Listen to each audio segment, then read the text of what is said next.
Guidance گرو کے معزز دوستو، میں ہوں ادریس اوان اور آپ تمام دیکھنے اور سننے والوں کو السلام علیکم۔ محترم ناظرین، رمضان المبارک کی راتوں میں سے ایک رات شب قدر کہلاتی ہے، جو بہت ہی قدر و منزلت اور خیر و برکت کی حامل رات ہے۔ اس رات کو اللہ تعالیٰ نے 1000 مہینوں سے افضل قرار دیا ہے۔ 1000 مہینے کے 83 برس 4 ماہ بنتے ہیں۔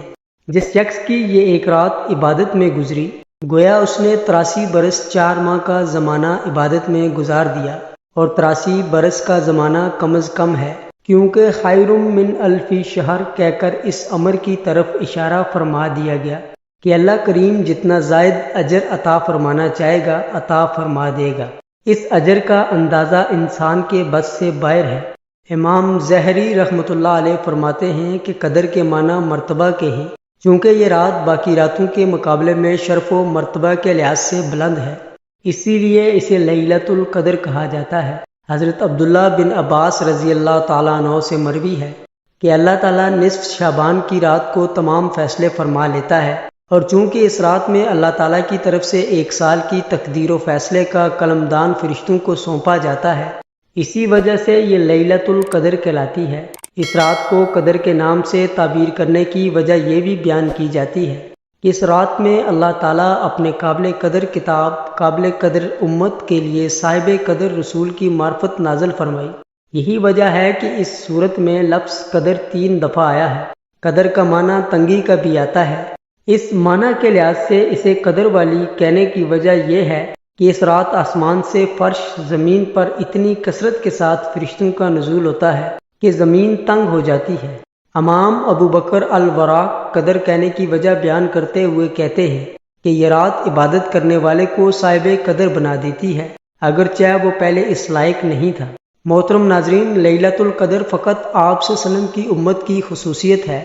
امام جلال الدین سیوطی رحمۃ اللہ علیہ حضرت انس رضی اللہ تعالیٰ عنہ سے نقل کرتے ہیں کہ رسول خدا صلی اللہ علیہ وسلم نے فرمایا، یہ مقدس رات اللہ تعالیٰ نے فقط میری امت کو عطا کی ہے، سابقہ امتوں میں سے یہ شرف کسی کو بھی نہیں ملا۔ سیدنا ابو ہریرہ رضی اللہ تعالیٰ عنہ سے مروی ہے کہ آپ صلی اللہ علیہ وسلم نے فرمایا، جس شخص نے شب قدر میں اجر و ثواب کی امید سے عبادت کی، اس کے سابقہ گناہ معاف کر دیے جاتے ہیں۔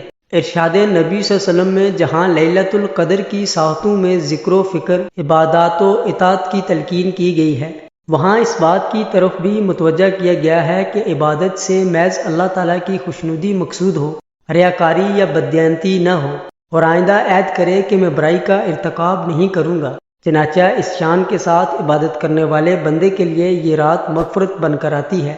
سیدنا انس رضی اللہ تعالیٰ عنہ سے مروی ہے کہ رمضان المبارک کی آمد پر ایک مرتبہ رسول پاک صلی اللہ علیہ وسلم نے فرمایا، یہ جو ماہ تم پر آیا ہے اس میں ایک ایسی رات ہے جو 1000 ماہ سے افضل ہے۔ جو شخص اس رات سے محروم رہ گیا، گویا وہ سارے خیر سے محروم رہا، اور اس رات کی بلائی سے وہی شخص محروم رہ سکتا ہے جو واقعتاً محروم ہو۔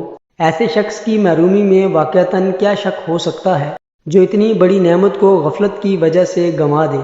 محترم ناظرین، جب انسان معمولی باتوں کے لیے کتنی راتیں جاگ کر بسر کر لیتا ہے، تو 80 سال کی عبادت سے افضل عبادت کے لیے 10 راتیں کیوں نہیں جاگ سکتا؟ حضرت انس رضی اللہ تعالیٰ عنہ سے روایت ہے کہ رسول خدا صلی اللہ علیہ وسلم نے لیلۃ القدر کی فضیلت بیان کرتے ہوئے فرمایا، شب قدر کو جبرائیل امین فرشتوں کے جرمٹ میں زمین پر اتر آتے ہیں اور ہر شخص کے لیے دعائے مغفرت کرتے ہیں، جو کھڑے ہوں، بیٹھے ہوں، یعنی کسی حال میں بھی ہوں، اللہ کو یاد کر رہے ہوں۔ سبحان اللہ۔ محترم ناظرین، اتنی اہم اور بابرکت رات کے مخفی ہونے کی متعدد حکمتیں بیان کی گئی ہیں۔ ان میں سے چند ایک درج ذیل ہیں۔ دیگر اہم مخفی امور، جمعہ کے روز قبولیت دعا کی گھڑی کی طرح اس رات کو بھی مخفی رکھا گیا ہے۔ اگر اسے مخفی نہ رکھا جاتا تو عمل کی راہ مسدود ہو جاتی اور اسی رات کے عمل پر اکتفا کر لیا جاتا۔ ذوق عبادات میں دوام کی خاطر اس کو آشکار نہیں کیا گیا۔ اگر کسی مجبوری کی وجہ سے کسی انسان کی وہ رات رہ جاتی تو شاید اس کے صدمے کا ازالہ ممکن نہ ہوتا۔ اللہ تعالیٰ کو چونکہ اپنے بندوں کا رات کے اوقات میں جاگنا اور بیدار رہنا محبوب ہے، اسی لیے رات متعین نہ فرمائی تاکہ اس کی تلاش میں متعدد راتیں عبادت میں گزاری جائیں۔ عدم تعین کی وجہ سے گناہگاروں پر شفقت بھی ہے، کیونکہ اگر علم کے باوجود اس رات میں گناہ سرزد ہوتا تو اس سے لیلۃ القدر کی عظمت مجرور کرنے کا جرم بھی لکھا جاتا۔ ایک نہایت اہم وجہ اس کے مخفی کر دینے کی جھگڑا بھی ہے۔ حضرت عبادہ بن صامت رضی اللہ تعالیٰ عنہ سے مروی حدیث میں موجود ہے کہ اللہ تعالیٰ نے اپنے پیارے محبوب صلی اللہ علیہ وسلم کو حکم دیا کہ آپ اس رات کے تعین کے بارے میں اپنی امت کو آگاہ فرما دیں کہ یہ فلاں رات ہے، لیکن دو آدمیوں کے جھگڑے کی وجہ سے بتلانے سے منع فرما دیا گیا۔ روایت کے الفاظ یوں ہیں کہ ایک مرتبہ رسالت مآب صلی اللہ علیہ وسلم شب قدر کے تعین کے بارے میں آگاہ کرنے کے لیے گھر سے باہر تشریف لائے، لیکن راستے میں دو آدمی آپس میں جھگڑ رہے تھے۔ حضور اقدس صلی اللہ علیہ وسلم نے فرمایا، میں تمہیں شب قدر کے بارے میں اطلاع دینے آیا تھا، مگر فلاں فلاں کی لڑائی کی وجہ سے اس کا تعین اٹھا لیا گیا۔ محترم ناظرین، حضرت عائشہ صدیقہ رضی اللہ تعالیٰ عنہ سے مروی ہے کہ میں نے رسالت مآب صلی اللہ علیہ وسلم سے عرض کیا کہ شب قدر کا وظیفہ کیا ہونا چاہیے، تو آپ صلی اللہ علیہ وسلم نے ان الفاظ کی تلقین فرمائی، اے اللہ تو معاف کر دینے والا اور معافی کو پسند فرمانے والا ہے، پس تو مجھے معاف کر دے، آمین ثم آمین۔ محترم ناظرین، اگر ویڈیو پسند آئی ہو تو ویڈیو کو ایک پیارا سا لائک اور چینل کو سبسکرائب ضرور کر دیجیے گا تاکہ ہر نئی آنے والی اپڈیٹ آپ کو بآسانی مل سکے۔ آج کی ویڈیو میں بس اتنا ہی، ملتے ہیں ایک اور نئی ویڈیو کے ساتھ، تب تک اپنا خیال رکھیے گا، اللہ حافظ۔